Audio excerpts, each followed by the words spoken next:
Hey everybody, welcome to Bad Wrench Automotive. Okay, so I've been away for the last few weeks. I got behind on projects and I really needed to get these things caught up. I had more work to do than what I had time available, so I needed to crack away at these projects. I will be doing an update video on the Tahoe for you guys. I will also be doing an update on Big Red for you guys, but today's little short video and reel basically, I'm going to be introducing you guys to LS Goat. This is our '04 Pontiac GTO. This is the 5.7 LS1 with the 6-speed manual transmission. I've driven this car a little bit. There is some mechanical issues with it. It doesn't idle very good. It's got some leaks in the vacuum side that I've already found, and it definitely needed a tune-up. The wiring harness for the coils is cooked. So you guys are about to see just how far I've dug into it here just a little bit today. And I'll get you guys kind of up to speed, but I'm going to give you guys kind of a walk around of this car before we kind of get into the engine side. And then also, I'm at a decision point with this car. Do I just take the time, tear into it, and put the cam in it, do the motor stuff, fix the transmission? Do I do all the mechanicals now, or do I get this car running right, take it to the dyno and do a pull? Part of me wants to do the pull because then I might put this away in storage and then let it sit until next spring when I get it out and I can work on it over the summer.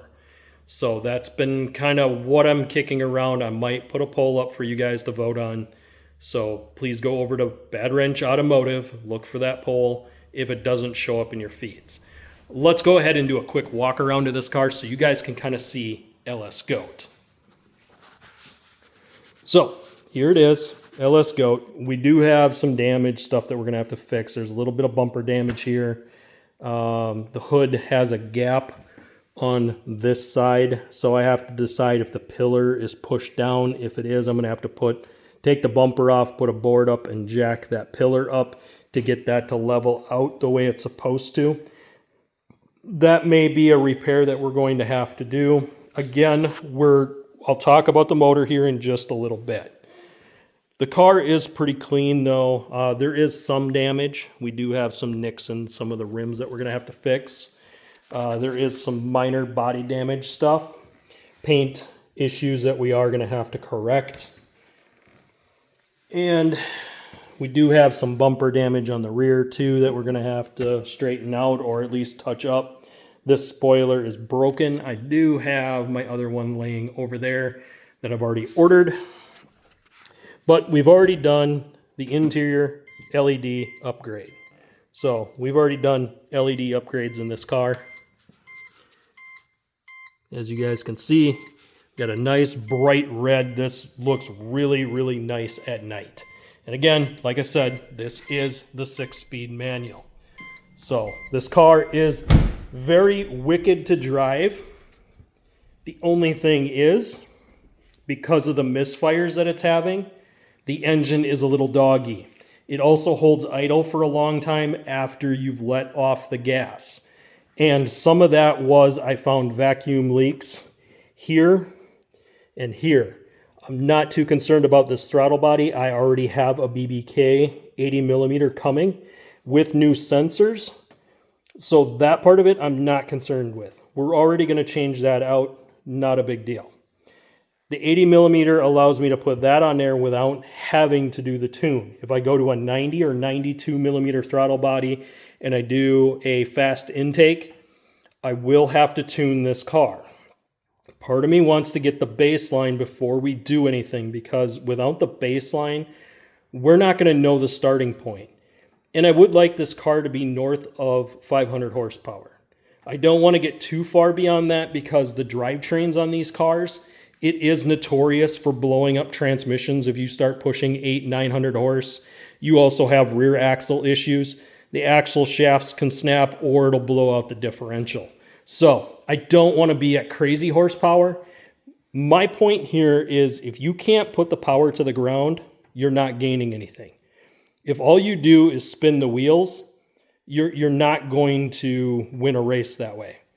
And I want a car that takes off like a rocket and also holds strong in corners. And this car will do this. This car has very good weight ratio. This is one of the best weight transfer ratio cars you guys can get your hands on. So the LS or the LS series GTOs are the best setup that you can go with. Nearly 50-50 weight transfer. Now, it doesn't mean 50-50 weight distribution, but when you mash the gas pedal, it will lift the front end and squat the back end. That puts more traction over your back end and actually makes it to where the car does feel like it's lifting. And this car does, even though the engine is in the shape that it's in.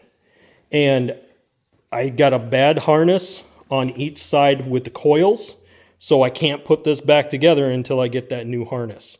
It's already on its way. It will be here. If you guys get these cars, just know you can't get air filters for these cars. They don't make them anymore, so you will have to go with a cold air intake setup. We already got one. We will be putting that in. So, guys, this is LS GOAT. This is the one I told you I was going to bring to you guys on the channel. So, just know this is a future project. But if you guys like this content, make sure you guys hit that like button. Hit the subscribe button, ring that notification bell so you get notified when I go live.